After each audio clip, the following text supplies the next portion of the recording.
A gente segue falando, trazendo a previsão do tempo para você que é ligado na programação da CNN. Agora contamos com a ajuda do Alexandre Nascimento, meteorologista da Notus Meteorologia. Alexandre, bem-vindo aqui à programação da CNN Brasil. Bom dia. Olá, muito bom dia, Carol. Bom dia a todos. Alexandre, conta pra gente o que explica mais essa onda de calor aqui no Brasil. Pois é, Carol, nós temos aí, né, o que não falta são explicações para isso, uma vez que a gente tem um empilhamento de fenômenos. Lembrando que estamos vivenciando aí a era das mudanças climáticas, aliás, os efeitos, né, já das mudanças climáticas, então isso já eleva a régua do que era normal para uma situação, né, um outro patamar de temperatura. Além disso, nós temos o El Niño esse ano, ele vem aí de forma gradativa, né, fazendo com que a gente tenha, tivemos nos últimos meses, e a expectativa de que continue assim, com temperaturas ainda mais altas do que o normal, né, superando ainda mais essa régua que eu citei ainda há pouco. E neste momento, por exemplo, nós temos aí um terceiro sistema, esse mais, né, numa escala de mais curto prazo, que é um sistema de alta pressão predominando sobre boa parte do Brasil. Então, esse sistema de alta pressão, ele faz duas coisas. Basicamente, ele inibe a formação de nuvens muito carregadas, ele bloqueia a passagem das frentes frias. Como resultado, a gente tem aí um terceiro fenômeno que eleva ainda mais essa régua em grande parte do país e bloqueia a chuva em cima do sul do Brasil. Então, os efeitos é esse aí que vocês acabaram de mostrar.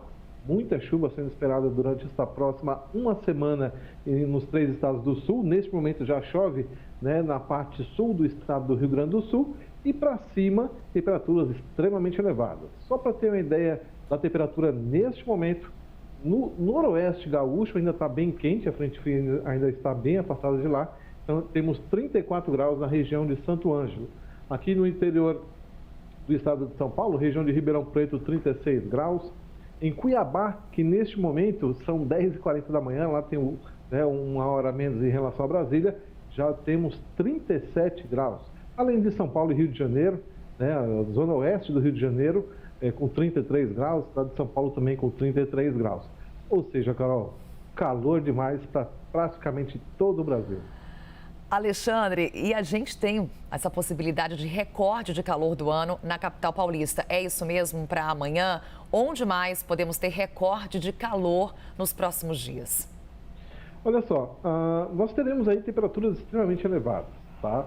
São Paulo, nós tivemos aquela onda de calor lá do final de setembro, a temperatura máxima chegando a 36 graus e meio.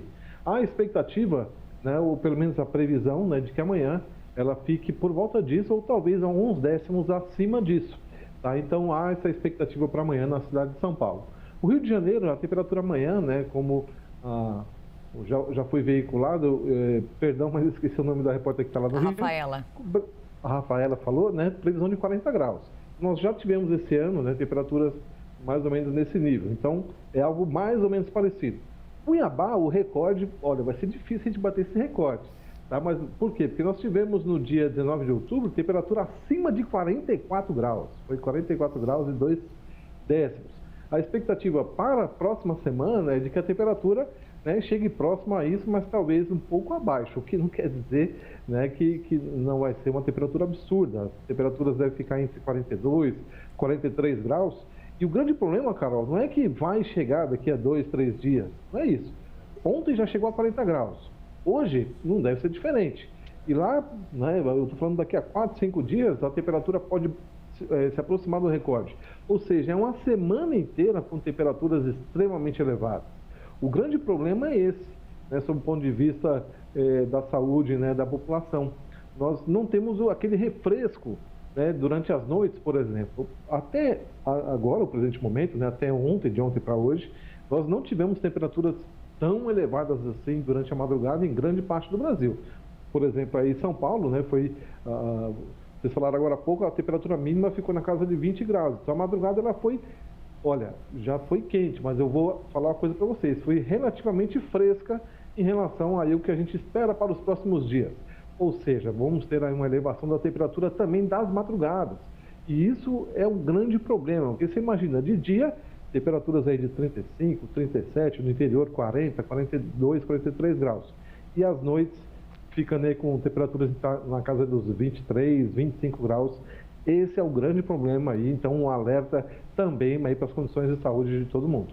E aí você fala em próximos dias, Alexandre. Até quando vai essa onda de calor? Quando é que alguma frente fria, quando é que as instabilidades vão conseguir furar esse bloqueio atmosférico? Ao que tudo indica, só mais para o final desta próxima semana que está por vir. Ou seja, pelo menos aí até sexta-feira, temperaturas extremas. Tá? No final de semana da próxima semana, né, a temperatura cai, ainda vai fazer calor, tá? Mas talvez não fique com valores tão extremos. Então, só sendo bastante claro aí na resposta à sua pergunta, só no próximo final de semana que a gente começa a ter algum refresco. Alexandre, somos ansiosos, estamos ainda na primavera e é comum que a gente tenha na primavera recortes de calor. Mas já dá aí uma prévia do que será o nosso verão? A gente consegue aqui trazer um pouco da expectativa para a nova estação? Olha, o calor segue, né? Nós continuamos aí com o efeito do El Niño, pelo menos até o final do outono de 2024, ou seja, pelo menos até o primeiro trimestre de 2024. Isso não quer dizer que a temperatura do verão vai ser mais alta ainda do que a primavera, tá? Porque normalmente isso não acontece. Porque normalmente no verão a gente tem chuvas mais frequentes. Mesmo que não tenha, que o dia seja de muito sol, de muito calor, chega ali por volta das 2, 3 horas da tarde, o céu enche de nuvens e cai aquela chuva que dá aquela refrescada. Então, por isso que normalmente, como você brilhantemente citou, os recordes acontecem na primavera. Por quê? Porque é mais fácil a gente ter essa situação das imagens aí. Céu azul na cidade de São Paulo, no Rio de Janeiro. Rio de Janeiro, por exemplo, normalmente o Rio 40 graus acontece exatamente nessa época do ano, né? Porque é mais fácil a gente ter essa situação de céu claro na primavera do que de fato no verão. Alexandre Nascimento, meteorologista da Notus Meteorologia. Alexandre, obrigada. A gente, claro, vai mantendo contato, porque com essa onda de calor tem muito assunto aí também para a próxima semana. Certamente, Carol. Qualquer coisa, estamos por aqui. Obrigada, Alexandre. Bom dia para você.